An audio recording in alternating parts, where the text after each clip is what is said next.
Joining us, folks, Deadline Live, Jack Blood. It is May 7, 2009 already.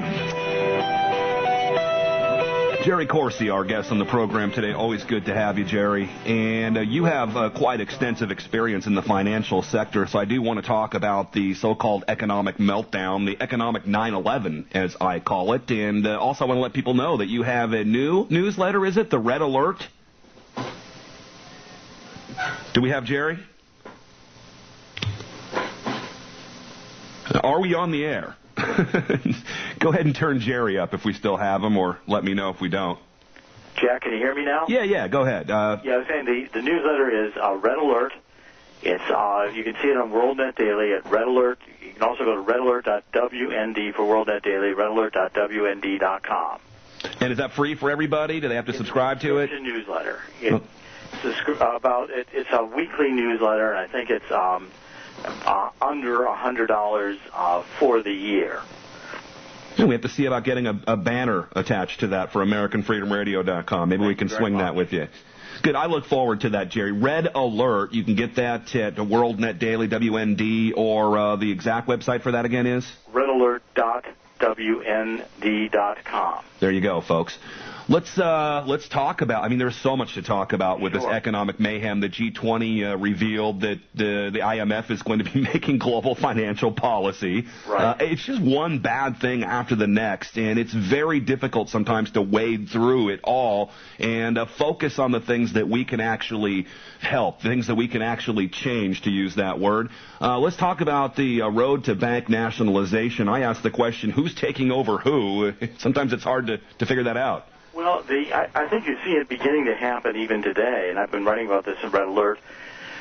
With the billions that have been poured into the banks on this TARP program, the Troubled Asset Relief Program, the bailout funds, what's happening is now the banks are going through stress tests, which are just being released tonight. In fact, we were just getting the first inklings of them today.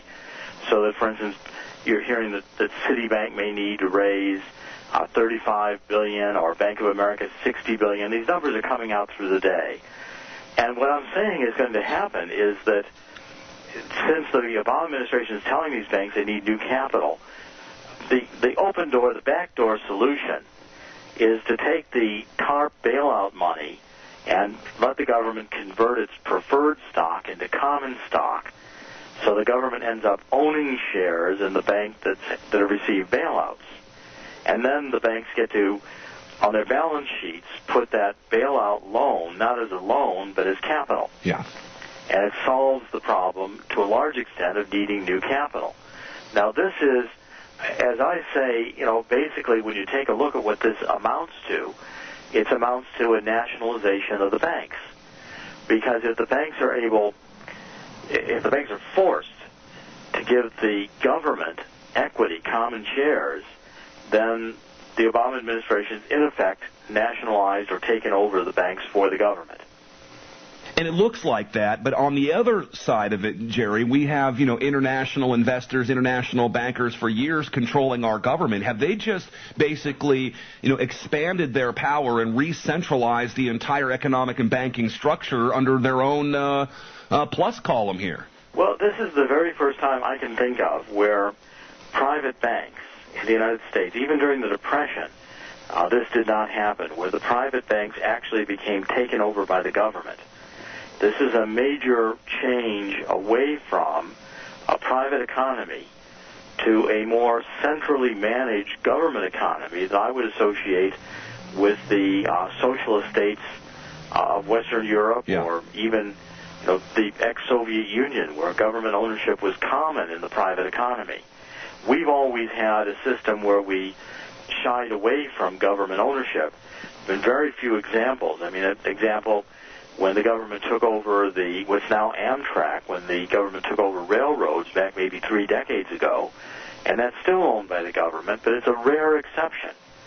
In the United States economy, we've avoided this move. Today, because of the crisis, because of, and it's one of those things that's very, Rahm Emanuel, Chief of Staff, said, don't let any crisis go to waste. Yeah. Well, certainly what's happening here is there's an engineered kind of backdoor takeover by the government, a nationalization of the banks. It doesn't mean the banks are going to be majority owned necessarily by the federal government. But with strong minority ownership, I'm sure the federal government's who's shareholder now, equity shareholder, common stockholder, and regulator, well, the government's certainly going to be very listened to in a bank that's in that situation. Yeah, I've always been under the understanding, Jerry, that the subsidies, which I guess these could qualify for, let's keep in mind that it was Wall Street that got Obama elected, allegedly, and they are the prime beneficiaries of this. But I've always been under the impression that subsidies, whether for Amtrak, as you mentioned, the airlines or agriculture, just eliminate the competition and, again, take out the littler guy, anyone who could compete with real good ideas in the marketplace of ideas, and then, of course, give this almost monopoly to the chosen few. Well, and I've been very opposed in general to government subsidies of any kind. And certainly these bailout funds, my approach is I've been writing a red alert and suggesting that in many of these cases, I'm going to even extend this to Chrysler and GM, that we would have been better off to have allowed some of these institutions to go bankrupt and to be reorganized. How many times has United Airlines been reorganized? I flew with them for years, maybe 4 or 5 years when they were in bankruptcy. Continental Airline, I think, has been in bankruptcy 2 or 3 times. And they've emerged stronger, being reorganized, having gone through a bankruptcy.